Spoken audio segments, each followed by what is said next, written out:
Et salut les filmmakers, comment ça va aujourd'hui? C'est Karimiatrib. Je suis vraiment content avec l'annonce de Panasonic, avec le nouveau Lumix S9. Et ça tombe bien, car moi aussi, ils me l'ont pas envoyé. Bah ouais, ils me l'ont pas envoyé. Mais avant de continuer, n'hésite pas à t'abonner, pouce bleu, petit like, tu connais de toute façon la musique, abonnement, un petit like, un petit commentaire, et let's go. C'est la déferlante des reviews sur le S9. Alors mon cher Watson, ah oui, il met les lunettes parce que les gars, papy, il voit plus rien.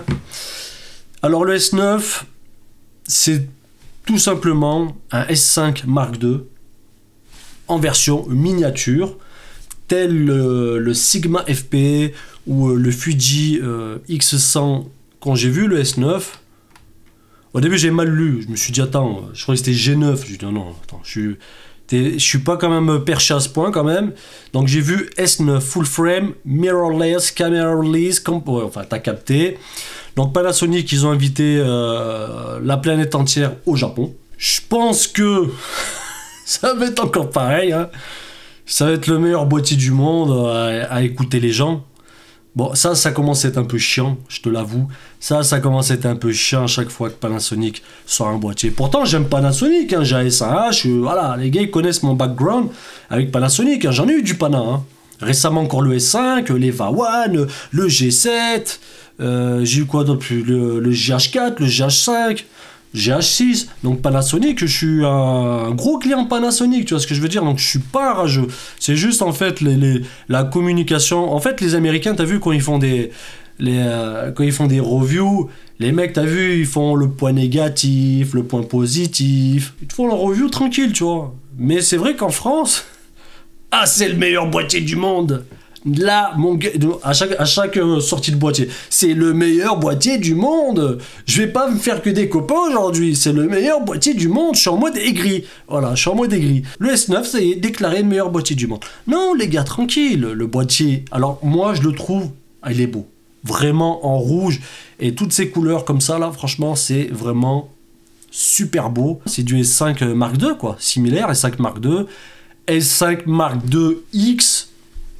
Ouais, je pense qu'il faut pas trop déconner non plus. Voilà, donc si tu veux regarder la vidéo qui dure 15 minutes, hein, où il présente le boîtier, je t'invite à aller sur le site de Cinédé et de le regarder. On va pas se faire ce plaisir de la regarder, honnêtement, j'ai pas envie.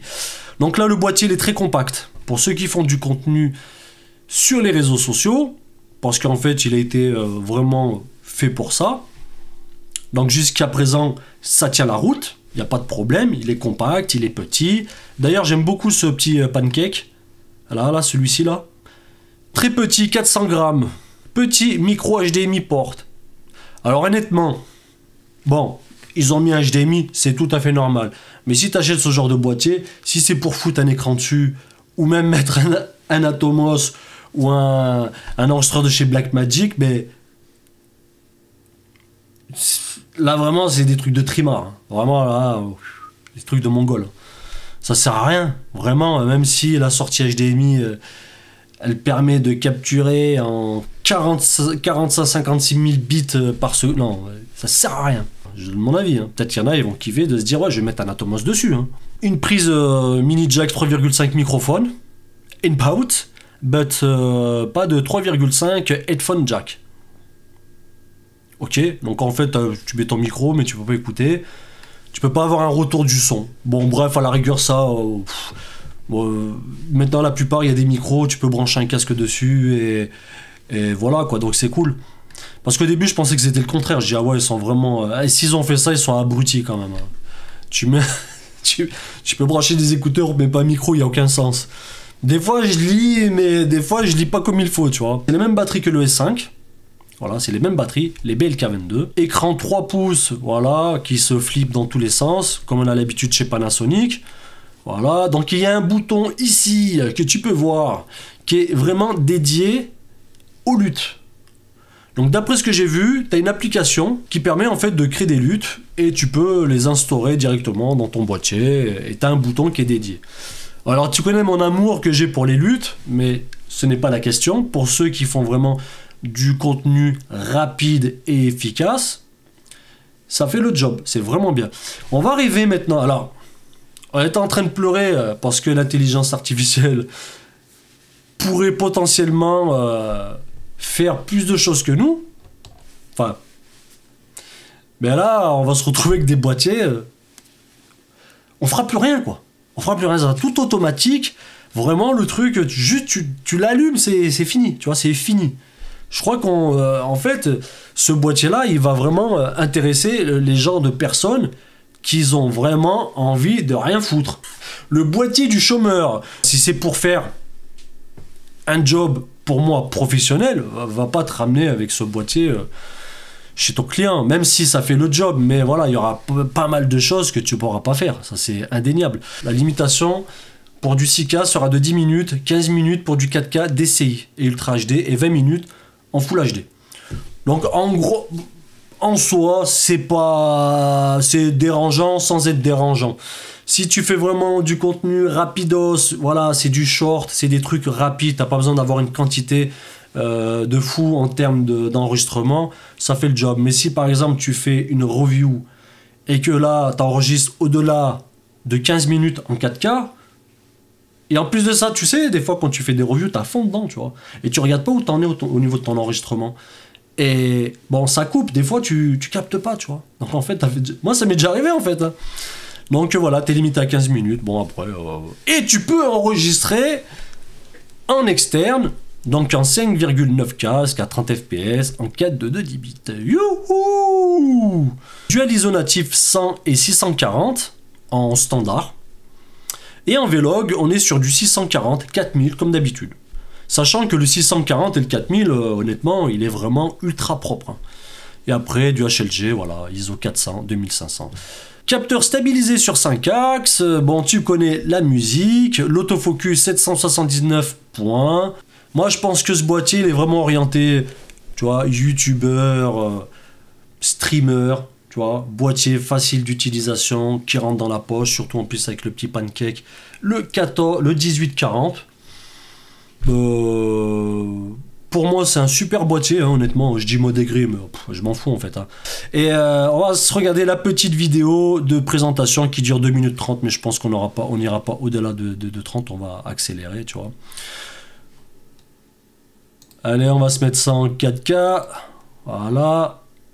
Et là, tu peux le voir de toute façon, hein, tu peux le voir que ce boîtier, d'après les gens qui sont dans cette vidéo, c'est des gens qui ont de la créativité. Tu vois ce que je veux dire? Voilà, c'est des gens qui sont très créatifs, tu vois.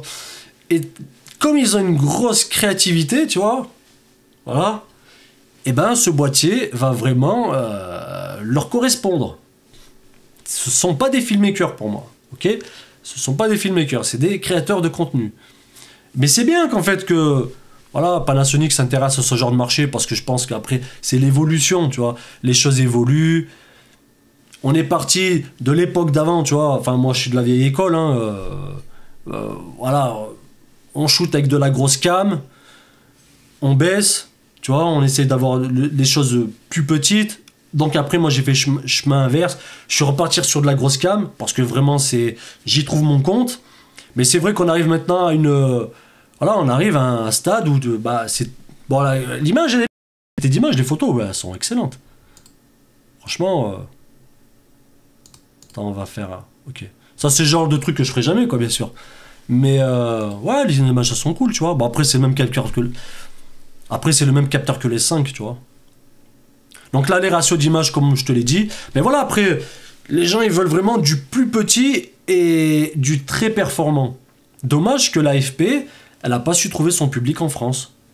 Dommage, parce que c'est vraiment une belle caméra. Donc là, on est vraiment sur le même gabarit. C'est vraiment du all-in. Moi, j'appelle ça du all-in-one. Voilà, petit boîtier qui fait tout. Ouais. Alors, non, mais frère. Quel moment tu shootes comme ça, là? Mais un petit stab, quoi. Tu veux nous montrer la stabilisation interne, mais elle est dégueulasse. Elle est à droite. C'est dégueulasse. C'est inexploitable. Non, les gars, non. Bah, je valide pas. Prends un petit stab. Arrêtez d'abuser, là.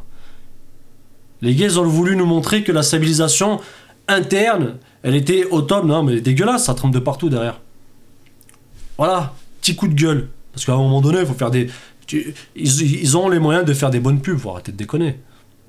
Mais les coloris, ouais, rouge, bleu, ça je kiffe. Ça vraiment, c'est vraiment bien. Voilà, shoot, edit, part. Ah non, même pas. C'est même pas edit, shoot, partage.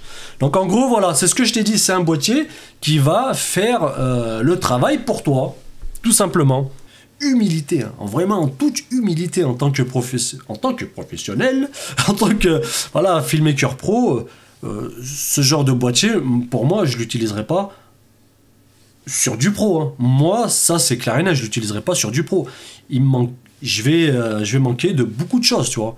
Et pas tout le temps, mais il y a des, voilà, non, je veux pas arriver devant un client avec un boîtier comme ça, c'est mort, c'est mort. Même si je sais que c'est pas le boîtier qui fait l'image, mais à un moment donné, quand t'es habitué à du client ou t'es habitué vraiment à shooter avec une certaine config de caméra, de boîtier, de passer sur ça exclusivement, moi je pourrais pas quoi. Pour des vacances, pour du vlog, pour du stream, pour faire des contenus vraiment très rapides, c'est l'outil parfait. Honnêtement, c'est l'outil parfait. Alors attention les gars, hein, je suis pas là pour dénigrer les gens qui font ce genre de contenu. Alors, loin de là, parce que moi j'en fais, mais en version moins bien, parce que c'est pas trop mon domaine, tu vois. Bon, c'est pas trop mon domaine. Mais voilà, je respecte ça, hein, mais c'est un boîtier qui sera vraiment dédié pour les gars qui font, ou les copines, voilà, les gars, les mecs et les filles qui font des trucs très rapides. Donc le boîtier, il a 1460 balles. Voilà. T'as aussi le pack en 2060 qui est à 1750. Donc voilà, mon petit filmmaker. On aime ou on n'aime pas. Moi honnêtement, design, j'ai trouvé ça excellent. Le design est fabuleux. Form factor impeccable. Pour moi, c'est pas un boîtier utilisé lorsque tu veux faire du pro. Mais pour faire du YouTube, pour faire tout ce genre de trucs là, du contenu très rapide. Moi j'appelle ça du contenu fast-food, hein, parce que tu le regardes et ça y est, c'est fini, tu vois. La seule fois où tu vas re-regarder la vidéo, si tu dis attends, j'ai oublié un petit truc, je veux voir, il a montré un truc, sinon c'est fini, après la vidéo tu la regardes plus quoi, c'est fini. J'ai oublié de te dire un truc très important, annonce que tu dois t'abonner et que tu dois mettre un petit like et un commentaire. Encore une fois mon petit filmmaker, voilà, j'ai tout dit sur cette vidéo, je suis pas en mode aigri, mais c'est pas non plus une trouvaille, c'est juste qu'ils ont fait un petit boîtier. Alors après, attention au niveau de la chauffe, à voir, parce qu'on sait très bien ce que ça dit, les petits boîtiers avec la chauffe, donc à voir ce que ça dit dans le long terme. Bon, je te dis à la prochaine, et salut!